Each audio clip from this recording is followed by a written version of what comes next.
difficile de prendre la parole après ce type de propos.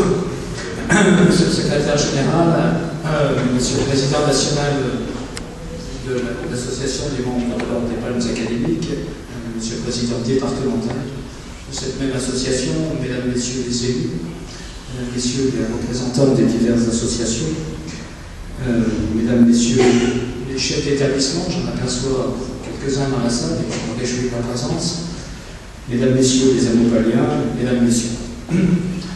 Alors, le président Prosperini indiquait que je portais le message de l'institution. Je ne sais pas. Après les paroles que je viens d'entendre, j'ai envie tout simplement de vous faire passer quelques ressentis et vous apporter un petit peu peut-être le message de l'institution, mais aussi un message du cœur. Et je voudrais vous dire très simplement combien j'ai plaisir à vous rencontrer de nouveau, et c'est toujours un honneur et un véritable plaisir de rencontrer des femmes et des hommes qui s'engagent pour la jeunesse, qui s'engagent pour la langue française, qui s'engagent pour le rayonnement de la culture. Et la jeunesse, la langue, la culture, ça forme un tout en ce qui concerne l'école et en ce qui concerne l'éducation nationale. Et puis en même temps, depuis que je sers dans ce département, j'ai eu l'occasion à plusieurs reprises de mesurer la vitalité de l'association départementale. Alors, j'en porte témoignage, monsieur le président national, si c'était nécessaire, mais je crois que l'association départementale est tout à fait prête à s'engager dans les traces du projet que vous venez de souligner. Tout d'abord, s'il y a une association des membres de l'Ordre des Palmes académiques, c'est parce qu'il y a des palmes académiques. Alors, sans refaire l'histoire, cela a été fait précédemment, je voudrais simplement m'arrêter sur quelques symboles. Tout d'abord, sur l'évolution de cet ordre qui, au départ, était d'abord des palmes universitaires, réservées à une élite. Et puis, comme cela a été souligné précédemment, ce n'est qu'en 1955, effectivement, qu'il y a eu la création de l'Ordre national des palmes académiques, qui, en même temps, a permis l'ouverture, qui a permis la reconnaissance de l'engagement de tout un chacun au service de la culture, au service de la jeunesse. Et je pense que c'était tout à fait important qu'on ne réserve pas la reconnaissance des mérites, la reconnaissance de quelques universitaires aussi brillants futur. Deuxième symbole par rapport à cet ordre, c'est la médaille. La médaille était initialement constituée d'un rameau d'olivier et d'un rameau de laurier. Maintenant, on a tendance effectivement à voir les deux rameaux de laurier, pardon. Et c'est vrai que l'olivier, qui est un arbre cher à cette région, mais également l'olivier, vous le savez, mesdames, messieurs, est présent dans l'Antiquité et dans les ouvrages qui marquent toute notre société depuis son évolution. Bien évidemment que l'olivier est aussi le symbole de force, c'est le symbole de sagesse, c'est le symbole de richesse et c'est aussi un symbole de paix. Et puis le laurier, symbolise la victoire, bien évidemment, mais au travers de la victoire symbolise l'excellence. Et ce sont des valeurs qui doivent être présentes dans notre école, ce sont des valeurs que nous nous efforçons, avec l'ensemble des personnels de l'éducation nationale, d'inculquer à notre jeunesse. Alors ces deux rameaux sont soutenus, vous le savez, puisque vous le portez pour la plupart d'entre vous, par un ruban violet. Et je ne vais pas vous apprendre que le violet est la synthèse du rouge et du bleu, et je vous en laisse faire la déduction. Je crois que la reconnaissance de ces mérites est importante parce que les mérites de cet engagement portent sur un pari que nous avons fait et sur un pari que nous continuons à faire sur la jeunesse.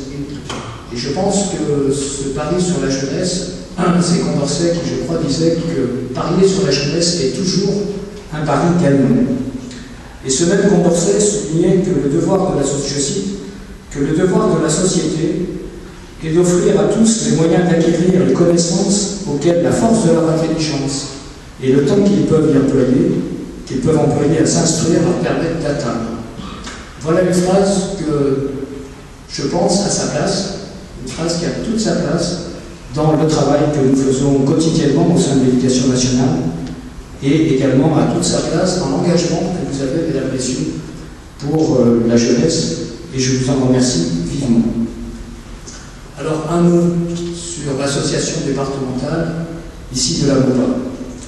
Le président Prosperini a développé ses activités, je n'y reviendrai donc pas.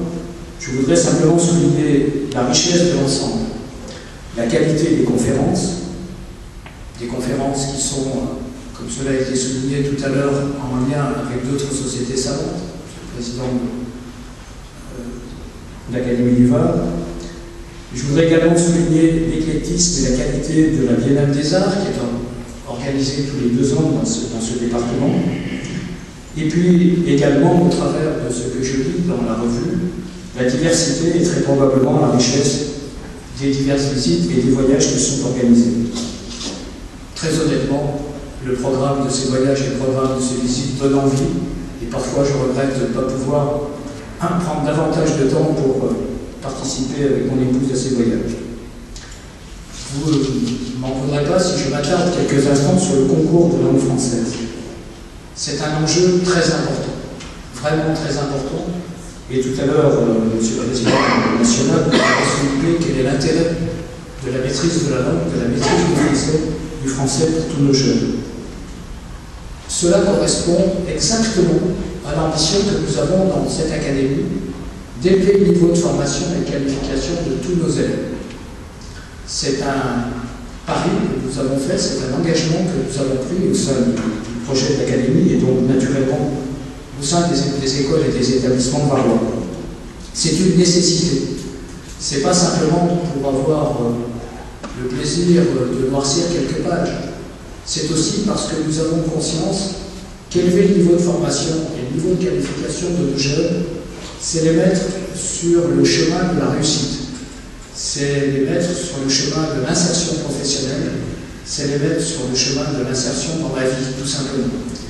Et naturellement que nous n'aurons de cesse de vouloir développer le niveau de ses connaissances, de vouloir faire en sorte que tous les jeunes de ce département apprennent mieux, pas forcément davantage, apprennent mieux. Nous sommes confrontés aujourd'hui à des sources de savoir qui sont multiples. Et l'une des évolutions majeures du métier d'enseignant, c'est d'être en capacité de prendre en compte ce que l'élève apprend en dehors de l'école, en dehors du collège, en dehors du lycée ou du lycée professionnel, pour s'appuyer, pour aller plus loin, pour le remettre parfois en ordre, pour déconstruire, si je peux m'exprimer ainsi, certains savoirs qui sont de faux savoirs, que le jeune a appris tout seul, ou qui lui a été donné à connaître tout seul par divers moyens, et qui se heurte avec le savoir, avec le vrai savoir, le savoir savant, et en même temps l'utilisation de ce savoir savant dans la vie courante. C'est ça le sens de l'école. Et c'est pour cela que je vous disais tout à l'heure que pour nous, il est essentiel que nos jeunes apprennent mieux. C'est cela, apprendre mieux dans notre travail quotidien. Alors bien sûr, pour arriver à remplir ce pari, il faut naturellement que la langue française soit maîtrisée sous tous ses aspects. C'est terminé le temps où l'école mettait l'accent sur l'écrit. Nous devons, dès le plus jeune âge, faire en sorte que les élèves, bien sûr, maîtrisent l'écrit sous diverses formes, mais également soient en capacité de maîtriser l'oral. Et c'est pour cela que les divers concours qui sont organisés dans le cadre de la MOPA sont intéressants, car ils fournissent aux enseignants des occasions de travailler ces compétences, de travailler ces apprentissages dans le cadre classique de leur enseignement, et puis en même temps, au travers du concours, de les donner à voir, de les donner à entendre, de montrer tout simplement, sans ostentation particulière, de montrer en dehors du cadre scolaire ce qu'ils sont capables de faire, ce qu'ils sont capables d'écrire, ce qu'ils sont capables de dire, et je pense que nous en aurons une illustration tout à l'heure. Donc merci à vous de donner l'occasion à l'ensemble des enseignants,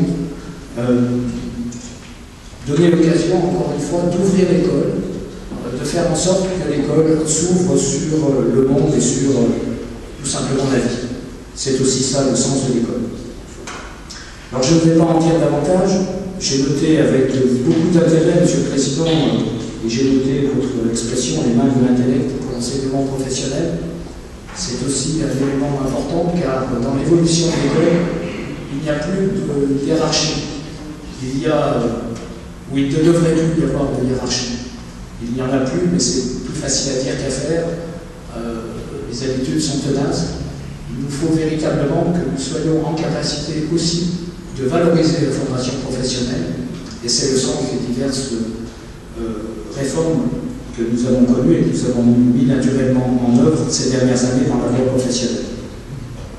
Alors oui, continuons à travailler ensemble, continuons à multiplier et à saisir toutes les occasions de rencontre que nous avons entre l'association départementale de la NOVA et puis les établissements scolaires.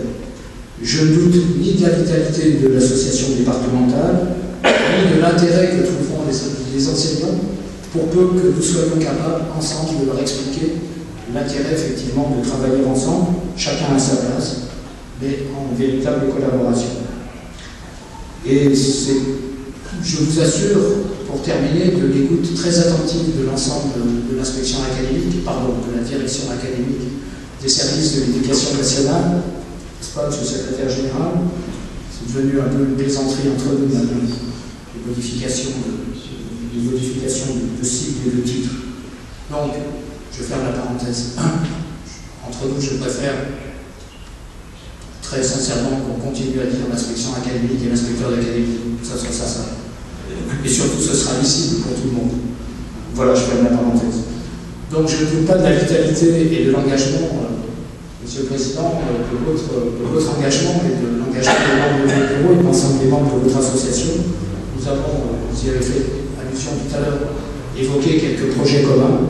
Eh bien, je vous assure effectivement que nous serons toujours à vos côtés dans ce cadre-là, car encore une fois, n'oublions pas que nous sommes là au service de la jeunesse et nous devons conforter les valeurs qui nous animent, les valeurs humanistes en premier lieu, et c'est tout simplement ne pas oublier que nous travaillons pour des jeunes qui un jour nous remplaceront. Merci beaucoup.